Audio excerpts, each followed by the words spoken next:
Hello అండి. నేను మీ Sowjanya. Welcome back to Sowjanya kitchen. ఈరోజు రెసిపీ రవ్వ లడ్డు అండి. ఈ రవ్వ లడ్డూని సింపుల్‌గా, పర్ఫెక్ట్‌గా, టేస్టీగా ఎలా తయారు చేయాలో ఈ వీడియోలో చూపిస్తున్నానండి. వీడియోను స్కిప్ చేయకుండా చివరి వరకు చూసేయండి. మరిక లేట్ చేయకుండా ప్రాసెస్‌లోకి వెళ్ళిపోదాం.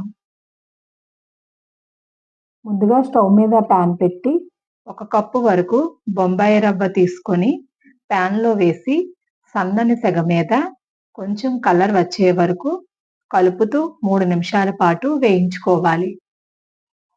ఈ రవ్వ వేగిపోయిందండి. ఈ రవ్వను ఒక మిక్సింగ్ బౌల్‌లోకి వేసుకుంటున్నాను.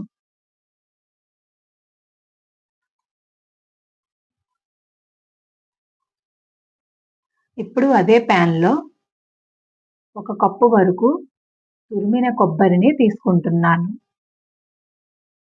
ఈ కొబ్బరిని కూడా 3 నిమిషాల పాటు కలుపుతూ వేయించుకోవాలి.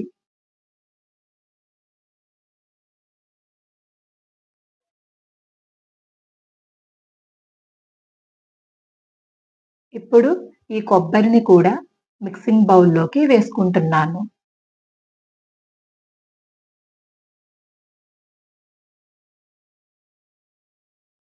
ఇప్పుడు ఒక మిక్సీ జార్ తీసుకొని 1 కప్పు షుగర్‌ని తీసుకుంటున్నాను. అలాగే ఫ్లేవర్ కోసం 4 ఇలాచీ కూడా వేసి బ్లెండ్ చేసుకోవాలి. ఈ బ్లెండ్ చేసుకున్న షుగర్‌ని కూడా మిక్సింగ్ బౌల్‌లో వేసుకుంటున్నాను.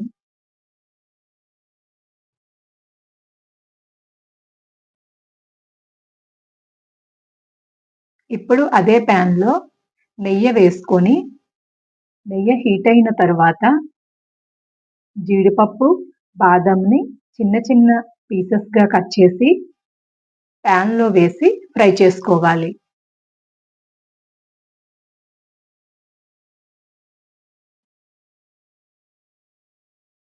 ఇవి కొంచెం కలర్ మారే వరకు ఫ్రై అయిన తరువాత వీటిని కూడా మిక్సింగ్ బౌల్‌లోకి వేసుకోవాలి.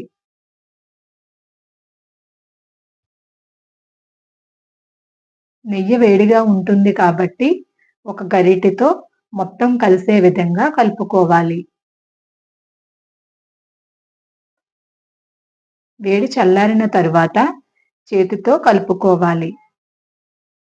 ఒకవేళ నెయ్యి సరిపోకపోయినా, ఉండలు సరిగ్గా రాకపోయినా, పొడి పొడిగా ఉన్నా మరి కొంచెం నెయ్యి గాని, పాలు గాని వేసుకొని కలుపుకోవాలి.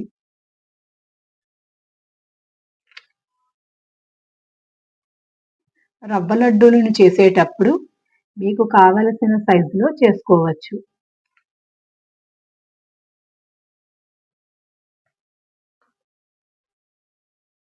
ఉండలు చేసేటప్పుడు మొదటగా కొంచెం ప్రెస్ చేస్తూ నేను చూపిస్తున్న విధంగా రవ్వ లడ్డూలను ప్రిపేర్ చేసుకోవాలి.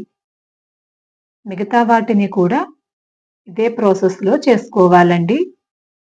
ఈ రవ్వ లడ్డూలని ఎయిర్ టైట్ డబ్బాలో స్టోర్ చేసుకుంటే 2 వారాల వరకు తాజాగా ఉంటాయి. మీరు కూడా ఇదే ప్రాసెస్‌లో ప్రిపేర్ చేసి మీకెలా వచ్చిందో కామెంట్ బాక్స్‌లో కామెంట్ చేయండి. ఈ వీడియో మీకు నచ్చినట్లయితే లైక్ చేసి మరెన్నో వీడియోస్ కోసం నా ఛానల్‌ని సబ్స్క్రైబ్ చేసుకోండి.